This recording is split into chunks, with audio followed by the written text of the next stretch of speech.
Boom! They knocked again. Dudley jerked awake. "Where's the cannon?" he said stupidly. There was a crash behind them, and Uncle Vernon came skidding into the room. He was holding a rifle in his hands. Now they knew what had been in the long, thin package he had brought with them. "Who's there?" he shouted. "I'm warning you. I'm armed." There was a pause, then smash! The door was hit with such force that it swung clean off its hinges, and with a deafening crash landed flat on the floor. A giant of a man was standing in the doorway. His face was almost completely hidden by a long, shaggy mane of hair and a wild, tangled beard, but you could make out his eyes, glinting like black beetles under all the hair. The giant squeezed his way into the hut, stooping so that his head just brushed the ceiling. He bent down, picking up the door, and fitted it easily back into its frame. The noise of the storm outside dropped a little. He turned to look at them. "Couldn't make us a cup of tea, could ya? It's not been an easy journey." He strode over to the sofa where Dudley sat frozen with fear. "Budge up, you great lump," said the stranger. Dudley squeaked and ran to hide behind his mother, who was crouching, terrified, behind Uncle Vernon. "And here's Harry," said the giant. Harry looked up into the fierce, wild, shadowy face and saw that the beetle eyes were crinkled in a smile. "Last time I saw you was only a baby," said the giant. "You look a lot like your dad, but you've got your mom's eyes." Uncle Vernon made a funny rasping noise. "I demand that you leave at once, sir," he said. "You are breaking and entering." "Ah, shut up, Dursley, you great prune," said the giant. He reached over the back of the sofa, jerked the gun out of Uncle Vernon's hands, bent it into a knot as easily as if it was made of rubber, and threw it into a corner of the room.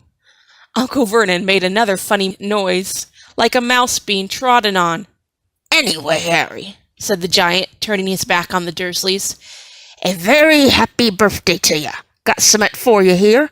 I might have sat on it at some point, but it'll taste all right." From an inside pocket of his black overcoat, he pulled a slightly squashed box out. Harry opened it with trembling fingers. Inside was a large, sticky chocolate cake, with "Happy Birthday, Harry" written on it in green icing. Harry looked up at the giant. He meant to say thank you, but the words got lost on the way to his mouth, and what he said instead was, "Who are you?" The giant chuckled. "True, I haven't introduced myself. Rubeus Hagrid, keeper of keys and grounds at Hogwarts." He held out an enormous hand and shook Harry's whole arm. "What about that tea, then, huh?" he said, rubbing his hands together. "I'd not say no to something stronger if you've got a mind." His eyes fell on the empty grate with the shriveled chip bags in it, and he snorted. He bent down over the fireplace. They couldn't see what he was doing, but when he drew back a second later, there was a roaring fire there. It filled the whole damp hut with flickering light, and Harry felt the warmth brush over him as though he'd sunk into a hot bath. The giant sat down on the sofa, which sagged under his weight, and began taking out all sorts of things from the pockets of his overcoat. A copper kettle, a squishy pack of sausages, a poker, a teapot, several chip mugs, and a bottle of some amber liquid that he took a swig from before starting to make tea. Soon the hut was full of the sound and smell of sizzling sausage. Nobody said a thing while the giant was working, but as he slid the first 6 fat, juicy, slightly burnt sausages from the poker, Dudley fidgeted a little. Uncle Vernon said sharply, "Don't touch anything he gives you, Dudley." The giant chuckled darkly. "Your great pudding of a son don't need fattening any more, Dursley. Don't worry." He passed the sausages to Harry. He was so hungry he had never tasted anything so wonderful. But he still couldn't take his eyes off the giant. Finally, as nobody seemed about to explain anything, he said, "I'm sorry, I still don't know who you are." The giant took a gulp of tea and wiped his mouth with the back of his hand. "Call me Hagrid," he said. "Everyone does. And like I told you, I'm keeper of keys at Hogwarts. You'll know all about Hogwarts, of course." "No," said Harry. Hagrid looked shocked. "Sorry," Harry said quickly. "Sorry?" barked Hagrid, turning to stare at the Dursleys, who shrank back into the shadows. "It's them who should be sorry. I knew you weren't getting your letters, but I never thought you wouldn't even know about Hogwarts, for crying out loud. Did you never wonder where your parents learned it all?" "All what?" asked Harry. "Oh, what?" Hagrid thundered. "Now wait just 1 second." He had leapt to his feet. In his anger, he seemed to fill the whole hut. The Dursleys were cowering against the wall. "Do you mean to tell me," he growled at the Dursleys, "that this boy knows nothing about anything?" Harry thought this was going a bit far. He had been to school, after all, and his marks weren't bad. "I know some things," he said. "I can, do math and stuff." But Hagrid simply waved his hand and said, "About our world, I mean. Your world, my world, your parents' world." "What world?" Hagrid looked as if he was about to explode. "Dursley!" he boomed.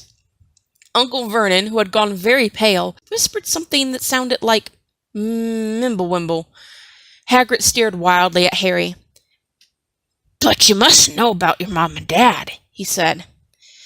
"I mean, they're famous. You're famous." "What? My mom and dad weren't famous.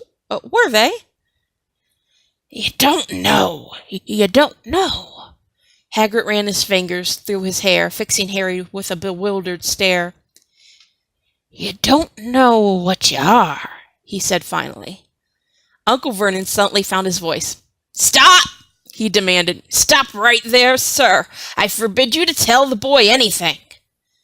A braver man than Uncle Vernon would have quailed under the furious look Hagrid now gave him. And when Hagrid spoke, his every syllable trembled with rage. "You never told him what was in the letter Dumbledore left for him? I was there. I saw Dumbledore leave it, Dursley. And you've kept it from him all these years." "Kept what from me?" said Harry eagerly. "Stop, I forbid you!" yelled Uncle Vernon in panic. Petunia gave a gasp of horror. Go boil your heads, both of you," said Hagrid. "Harry, you're a wizard." There was a silence inside the hut. Only the sea and the whistling wind could be heard. "A what?" gasped Harry. "A wizard, of course," said Hagrid, sitting back down on the sofa, which groaned and sank even lower. "And a thumping good one, I'd say, once you've been trained up a bit. With a mom and dad like yours, what else would you be? And I reckon it's about time you read your letter." Harry stretched out his hand at last to take the yellowish envelope, addressed in emerald green ink, to Mr. H. Potter, the floor, hut on the rock, the sea. He pulled out the letter and read, "Hogwarts School of Witchcraft and Wizardry, Headmaster, Albus Dumbledore, Order of Merlin, First Class, Grand Sorcerer, Chief Warlock, Supreme Mugwump, International Confederacy of Wizards. Dear Mr. Potter, we are pleased to inform you that you have been accepted at Hogwarts School of Witchcraft and Wizardry. Please find enclosed a list of all necessary books and equipment. Term begins on September 1st. We await your owl by no later than July 31st. Yours sincerely, Minerva McGonagall, Deputy Headmistress." Questions exploded inside Harry's head like fireworks, but he couldn't decide which to ask first. After a few minutes, he stammered, What does it mean? They await my owl." "Galloping Gorgons, that reminds me," said Hagrid, clapping a hand to his forehead with enough force to knock over a cart horse.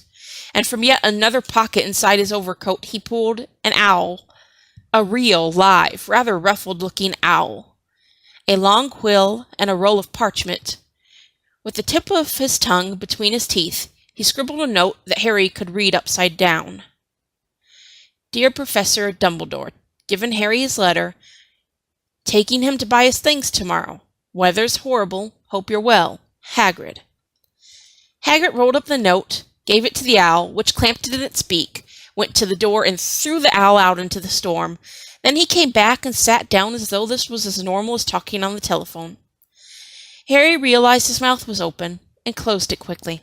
"Where was I?" said Hagrid. But at that moment, Uncle Vernon, still ashen-faced but looking very angry, moved into the firelight. "He's not going," he said. Hagrid grunted. "I'd like to see a great muggle like you stop him," he said. "A what?" said Harry, interested. "Muggle," said Hagrid. "It's what we call non-magic folk like them. And it's your bad luck you grew up in a family of the biggest muggles I've ever laid eyes on." "We swore when we took him in that we'd put a stop to that rubbish," said Uncle Vernon. "Swore we'd stamp it out of him. Wizard indeed." "You knew," said Harry. "You knew that I'm a wizard?" "No," shrieked Aunt Petunia suddenly. "No, of course we knew. How could you not be, my dratted sister being what she was? Oh, she got a letter just like that and disappeared off to that school and came home every vacation with her pockets full of frog spawn, turning teacups into rats. I was the only one who saw her for what she really was, a freak. But my mother and father, oh no, it was Lily this and Lily that. They were proud of having a witch in the family." She stopped to draw a deep breath and then went ranting on. It seemed she had been wanting to say all this for years. "Then she met that Potter at school, and they left and got married and had you. And of course I knew you'd be just the same, just as strange, just as abnormal. And then, if you please, she went and got herself blown up, and we got landed with you." Harry had gone very white. As soon as he found his voice, he said, "Blown up? You told me they died in a car crash." "Car crash!" roared Hagrid, jumping up so angrily that the Dursleys scuttled back into their corner. "How could a car crash kill Lily and James Potter? It's an outrage, a scandal. Harry Potter not knowing his own story when every kid in our world knows his name." "But why? What happened?" Harry asked urgently. The anger faded from Hagrid's face. He suddenly looked anxious. "I never expected this," he said in a low, worried voice. "I had no idea. When Dumbledore told me that there might be trouble getting a hold of you, how much you didn't know. Harry, I don't know if I'm the right person to tell you, but someone's got to. Yeah, you can't go off to Hogwarts not knowing." He threw a dirty look at the Dursleys. "Well, it's best you know as much as I can tell you. Mind, I can't tell you everything. It's a great mystery, parts of it." He sat down, staring into the fire for a few seconds, and then said, "It begins, I suppose, with a person called... It is incredible you don't know his name. Everyone in our world knows." "Who?" "Well, I don't like saying the name if I can help it. No one does." "Why not?" "Gumpin' gargoyles, Harry. People are still scared. Blimey, this is difficult. See, there was this wizard who went bad. As bad as you could go. Worse than worse. His name was..."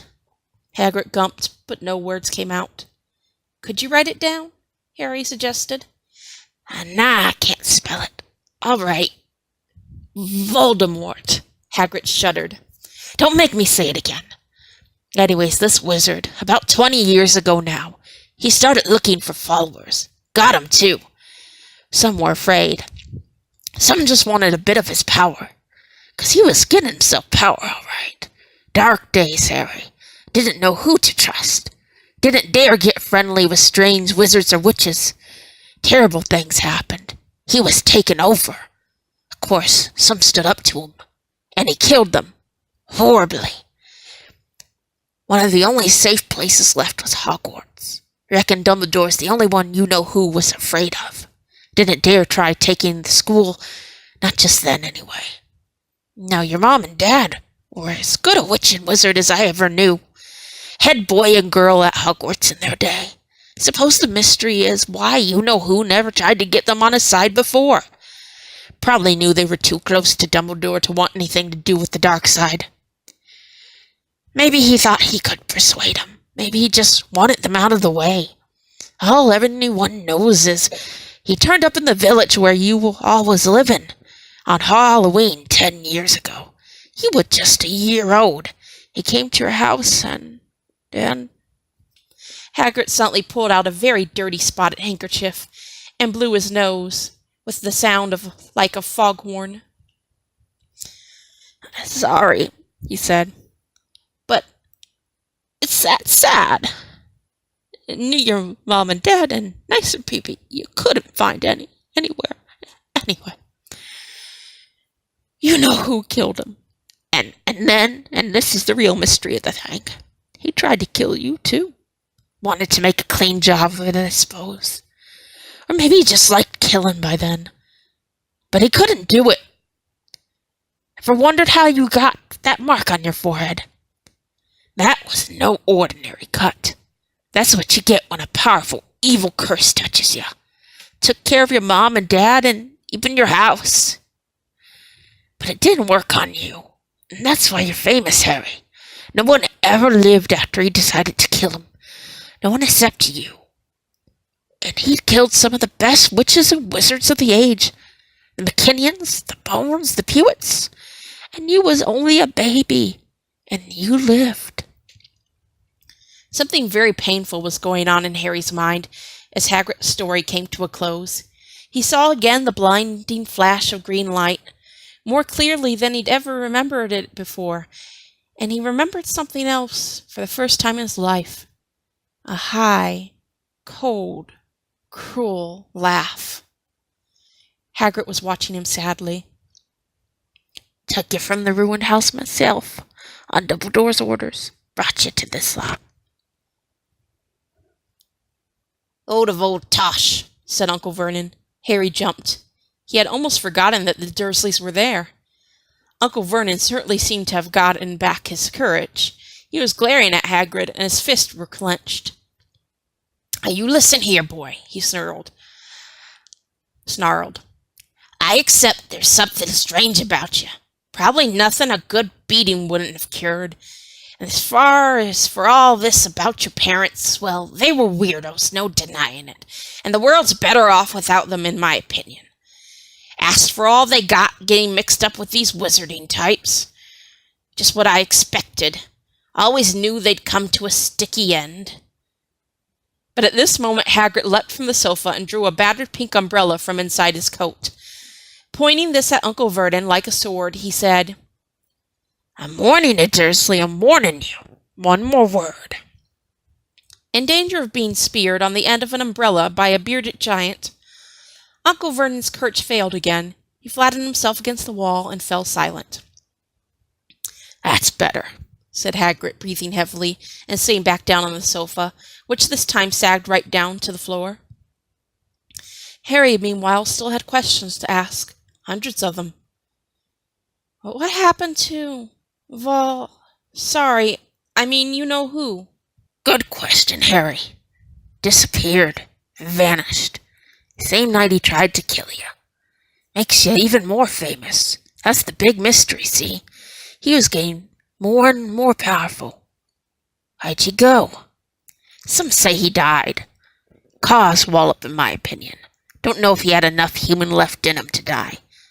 Some say he's still out there, biding his time, like, but I don't believe it. People who was on his side came back to ours. Some of them came out of kind of trances. Don't reckon they could have done it if he was coming back. Most of us reckon he's still out there somewhere, but lost his powers. Too weak to carry on. 'Cause something about you finished him, Harry. There was something going on that night he hadn't counted on. I don't know what it was, no one does. But something about you stumped him all right." Hagrid looked at Harry with warmth and respect blazing in his eyes, but Harry, instead of feeling pleased and proud, felt quite sure there had been a horrible mistake. A wizard. Him. How could he possibly be? He'd spent his life being clouted by Dudley, bullied by Aunt Petunia and Uncle Vernon. If he was really a wizard, why hadn't they been turned into warty toads every time they tried to lock him in his cupboard. If he'd once defeated the greatest sorcerer in the world, how come Dudley had always been able to kick him around like a football? "Hagrid," he said quietly, "I think you must have made a mistake. I don't think I can be a wizard." To his surprise, Hagrid chuckled. Not a wizard, hey? Never made things happen when you was scared or angry? Harry looked into the fire. Now that he came to think about it, every odd thing that had ever made his aunt and uncle furious with him had happened when he, Harry, had been upset or angry. Chased by Dudley's gang, he had somehow found himself out of their reach. Dreading going to school with that ridiculous haircut, he'd managed to make it grow back. And the very last time Dudley had hit him, hadn't he got his revenge without even realizing he was doing it? Hadn't he set a boa constrictor on him? Harry looked back at Hagrid smiling, and saw that Hagrid was positively beaming at him. "See," said Hagrid, "Harry Potter not a wizard. You wait, you'll be right famous at Hogwarts." But Uncle Vernon wasn't going to give in without a fight. "Haven't I told you he's not going?" he hissed. "He's going to Stonewall High, and he'll be grateful for it. I've read those letters, and he needs all sorts of rubbish. Spell books and wands, and if he wants to go, a great muggle like you won't stop him," growled Hagrid. "Stop Lily and James Potter's son going to Hogwarts? You're mad. His name's been down ever since he was born. He's off to the finest school of witchcraft and wizardry in the world. 7 years there, and he won't even know himself. He'll be with youngsters of his own sort for a change, and he'll be under the greatest headmaster Hogwarts has ever had, Albus Dumbledore. I am not paying for some crackpot old fool to teach him magic tricks," yelled Uncle Vernon. But he had finally gone too far. Hagrid seized his umbrella and whirled it over his head. "Never," he thundered, "insult Albus Dumbledore in front of me." He brought the umbrella swishing down through the air to point at Dudley.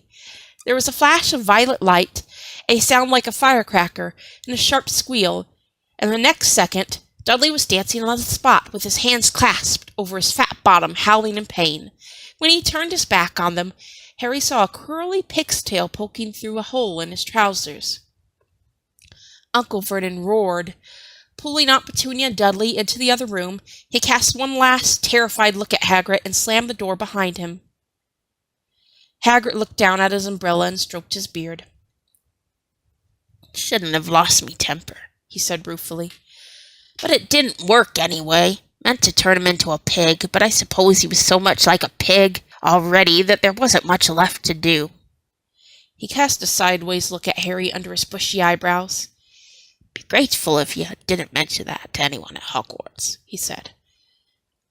I'm not supposed to do magic, strictly speaking.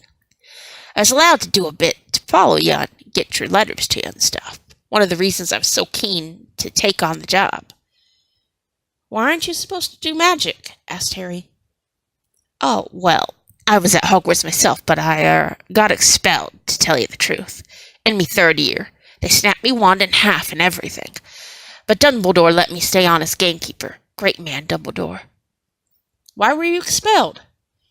"It's getting late, and we've got lots to do tomorrow," said Hagrid loudly.